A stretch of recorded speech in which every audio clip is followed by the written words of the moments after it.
Happy Monday.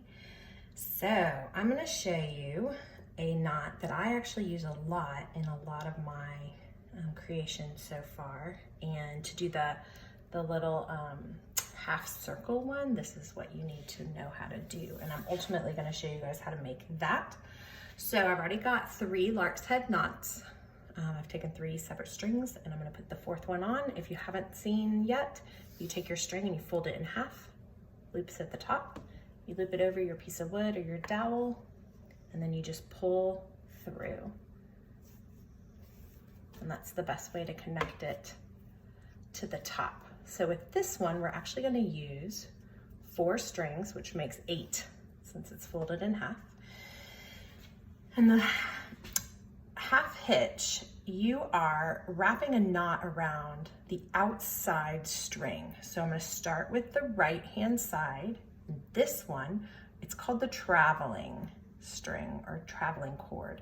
You can literally go straight across and wrap knots around it so that you create a straight line, or you can bring it to a diagonal and make knots around it. You kind of always want to hold this taut so that as you make the knot around it, it doesn't reverse. You want these knots to be wrapped around this string because it's the traveler.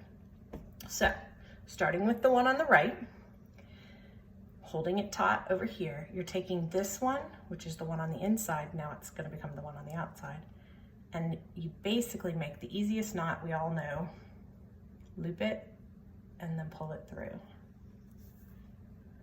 And then pull it tight. So see how I'm keeping this one taut? And then that one is wrapped around it. Do it again. So you do the half hitch or double half hitch. It's got different names depending on who you talk to. It almost creates 2 little Cheerios. And the main thing with this one is you just want to make sure that no matter what you do, you pull the same on all of them all the way down. So I'm keeping this at an angle. I'm going now, I'm going to loop that over here so it's out of our way. Taking the next string, doing the exact same thing, making little Cheerios, and do it again.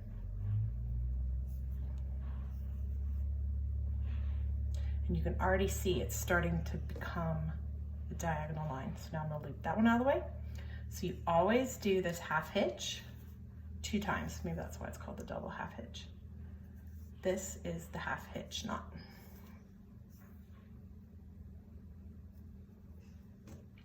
So as it goes down, you'll see more and more string here, or cord.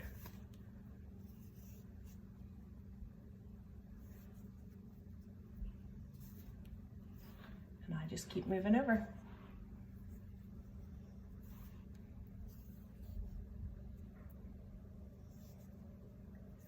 I'm wrapping these knots around the traveling cord.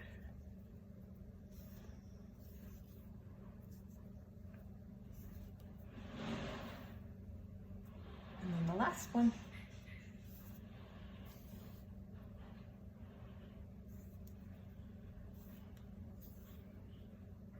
So now when these all hang down, you can see that the traveling cord went straight across and each one of these wrapped around it. And now we're going to go in the other direction and do it in reverse. So you now want to bring this one taut this way, and you bring your loop from the inside underneath. I'm using this finger to loop it around and then pull it through. The main part now is if I just tie it, it's just going to make a knot. I need this, the traveling one, to be taut so that the loop is around that one.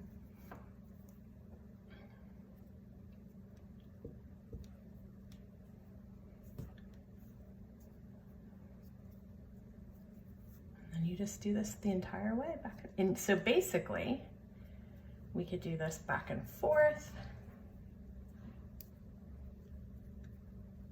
You can do this with some that are super wide. You can create designs like this.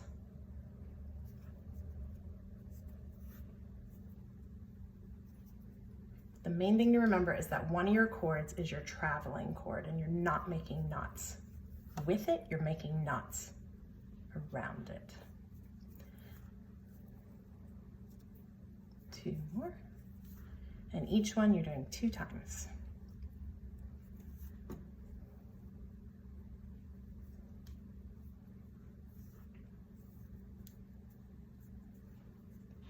And that, friends, is the half hitch knot or the double half hitch. And I could continue on down. You could have multiple ones that are all next to each other going back and forth, create all sorts of designs for wall hangings. But the half hitch is one of the most common used. Actually, I'll go ahead and show you straight across real quick. So if I want, I could also pull this. Say I want to change the design. Same knot, but I'm keeping this higher instead of going at a diagonal.